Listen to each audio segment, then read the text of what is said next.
എൻ്റെ വീടിൻ്റെ അടുത്ത് നടന്നൊരു ഉത്സവം കേട്ടോ. അപ്പോൾ അവിടെ ഞങ്ങൾ വീട്ടിലോട്ട് ഞാൻ വെറുതെ പോയതാണ്. അപ്പോഴാണ് അവിടെ ഉത്സവം ഒക്കെ നടക്കാൻ നമ്മൾ അറിഞ്ഞത്. അങ്ങനെ പോയതാണ്. അങ്ങനെ ഞങ്ങൾ സത്യം പറഞ്ഞാൽ വീട്ടിലോട്ട് കയറിയില്ല കേട്ടോ. അന്ന് രാത്രി മൊത്തം ഉത്സവപ്പറമ്പിൽ തന്നെയായിരുന്നു.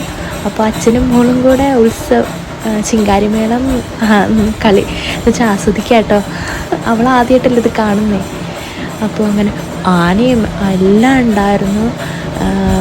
അപ്പോൾ എല്ലാം കഴിഞ്ഞിട്ട് ഞങ്ങളത് മൊത്തം ചിങ്കാരിമേളം മൊത്തം കഴിഞ്ഞിട്ട് നമ്മൾ പോയത്. നല്ലൊരു ഉത്സവമായിരുന്നു.